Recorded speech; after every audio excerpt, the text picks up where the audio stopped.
I never was one to be all about book burning. Old people burning old. But I'm telling you, if I had most of these books that I'm going to be talking about today in like a book form, I would be having a fucking bonfire out in the apartment building, because like this book wasn't it. This book wasn't it. I can... Hi, it's me, Sophia. Welcome back to my channel where I post jack fucking shit. And today I'm going to be talking about some crusty ass books that I read this past year. And the way I have beef with some of y'all that are on TikTok, and they're just like, oh my god, this book was so amazing. And then I read it and I'm like, oh my god, you need like a lobotomy. So listen, I love my trash book as much as the next person does, but some of these books I was told were really well written and that they were like everyone's favorite, everyone's must reads, and I gave it a chance and I said, okay, you know what, I'm gonna read it. Some of these are gonna be trash that rot your brain out, and I kind of knew going into that, but I was also kind of like tricked into thinking like these were gonna be actual good reads, because listen, we all love our filth, we all love our garbage as much as the next person. That's why we're on booktok most of the time, okay? We do not pick up Falling in Love with Lord Commander or whatever bullshit, like, okay, and not saying, yeah, this is just gonna be an amazing read. No, we pick it up because we want to read actual garbage. Oh, hi, thanks for checking in. I'm still a piece of garbage. I'm someone who grew up with the European classics. I read Dostoevsky when I was 13. I was reading Jane Austen's books when I was 12. I finished the trilogy of The Lord of the Rings when I was 14. Like, that's the kind of shit that I grew up on. And so I personally, now that I'm 27 years old, I really do enjoy my good brain rotting filth when I know that I'm reading that. What I don't like is being gaslit into reading a certain book and being told, oh, it's gonna be such an amazing fucking read and it's just going to like blow your mind and you're gonna love it, and then you come out being so traumatized that you actually have to go to therapy. One of my therapy sessions literally was to talk about this shit. Now I'm gonna circle back on A Little Life, and you know what, before y'all are out here judging me for reading some of these books and being like, well, Sophia, a lady doesn't read that. When was the last time you picked up a mythology book that wasn't centered around European mythology? When was the last time you picked up a history book on Congo or Philistine?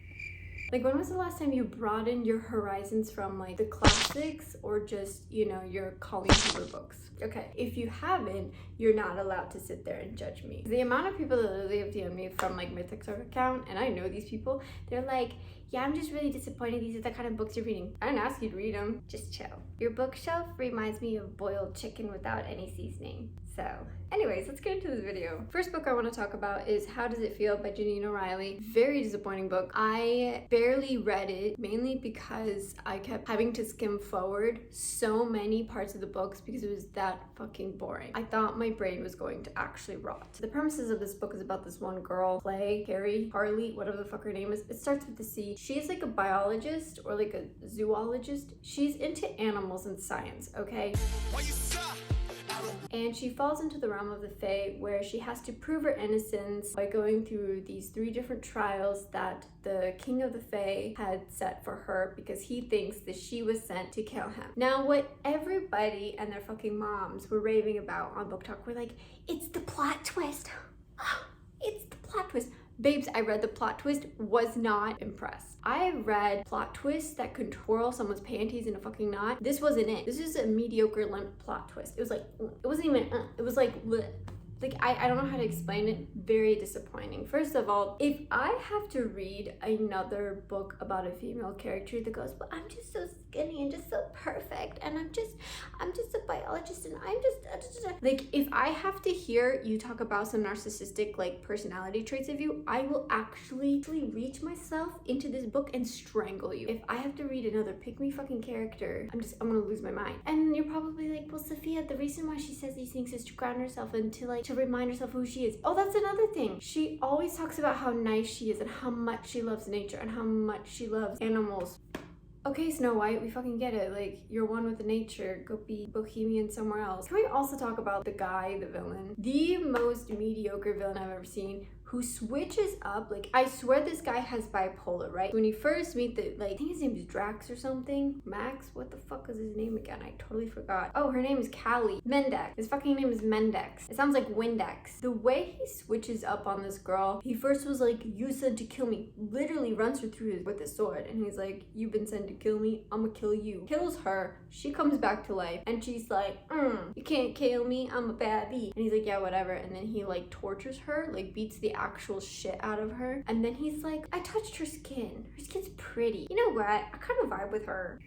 Just read it and you'll understand. All right, Emily Blackwood, we need to talk. House of Lies and Sorrows was disappointing. If I could rate anything, literally 0 stars because I didn't even finish. I got through maybe at least 80% of the book and I had to put it down because it was so fucking boring. I was falling asleep. And before you're like, Sophia, you're being really harsh. I titled this video, crusty ass, dusty ass books that I read this past year. Like, what else do you want me to say? I was really excited to pick it up because I wanted to read something with the fantasy, fae fantasy, and I heard a lot of good things about it, especially in booktok. So I picked it up and I was like, The premise of this book is about this young woman who kind of like the sole provider of her family. Her father's a drunk. We already know where this is going. She has a younger sister that she's providing for. She's like this badass character who doesn't need no man. And in this town, she is sold by her father to marry the Fae King. And there are rumors surrounding the Fae King who kind of like murders all of his wives he marries. So she kind of is thinking in the back of her mind, she's like, I'm gonna die. And so she ends up getting married off to him, and plot twist, turns out he never was the one to kill off his wife. He was like, I've always wanted to get married to my wives, but for some reason, they've all been murdered. And so she teams up with him because she realizes she's gonna get murdered.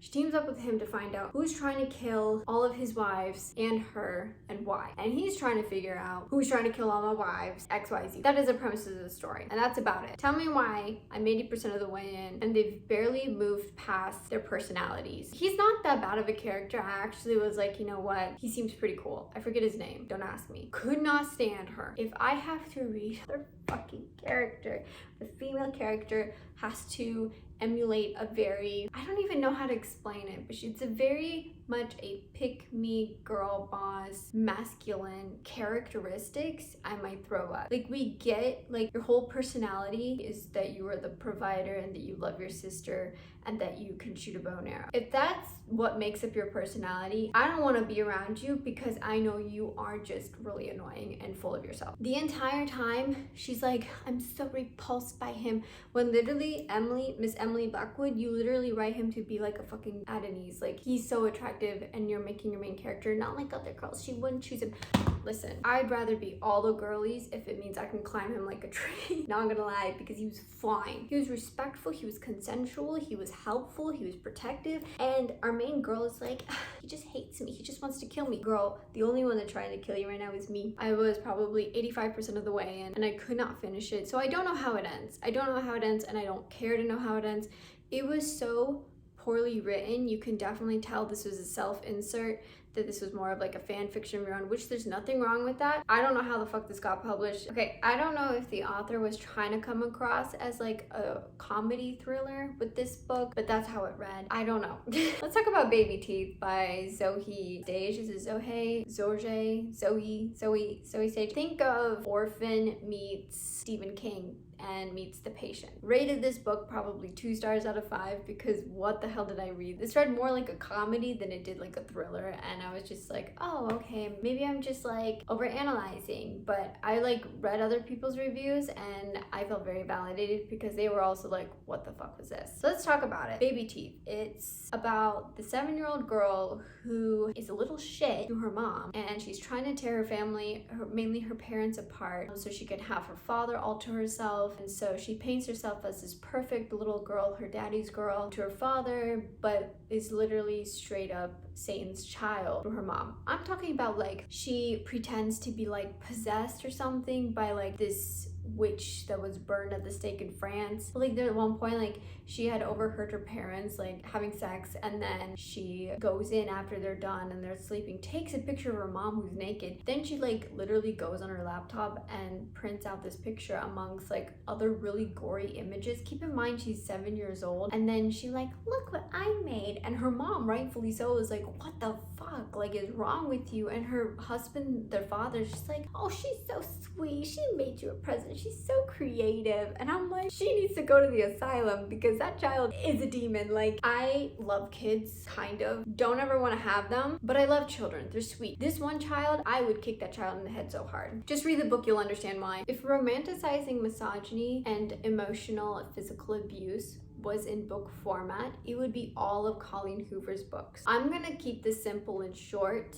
Anything by Colleen fucking Hoover, big red flag, 0 stars. Why are you reading this? Why are we giving her a platform? Did you know that her son literally sexually assaulted someone and she fucking covered it up? Okay, there you go. On top of that, Verity, what the hell? Why is everyone on BookTok raving about November 9th? I need you all to stand the fuck up because that book was not it. For those who don't know, Colleen Hoover is like a really big in the BookTok community in terms of her mediocre ass writing. She's like the Taylor Swift, but more of a red flag when it comes to her books. And she writes a lot of her books surrounding domestic violence, emotional, physical abuse. How any of her books are published, I just want to know, because like if she can get published, I have hope and faith that my books will get published. November 9th is a story about this one young girl who, she's a burn survivor. When she was young, her house caught fire and she was trapped in her house, and it resulted her into having some burns, some scars on that, and she's trying to like recover from that emotionally, mentally, physically. And of course, because she's the main character and she's not enough, she needs a man to tell her that.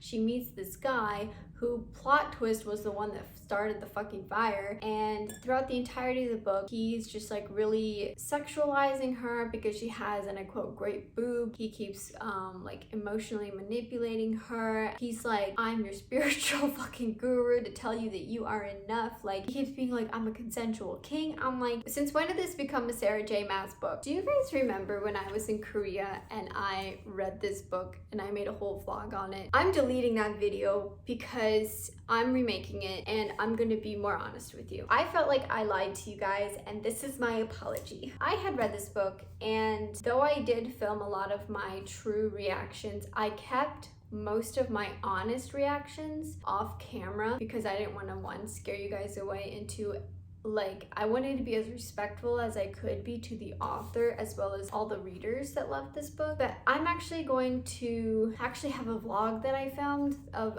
reading this, and I'm going to be unleashing a lot of my honest opinions on this book. I think we all know what this book is about. This book has been circulating on BookTok for quite a while, and I ended up buying the physical copy because I wanted to annotate it. So for those who don't know, A Little Life by Yanagihara centers around 4 different men and their life as they go through different struggles.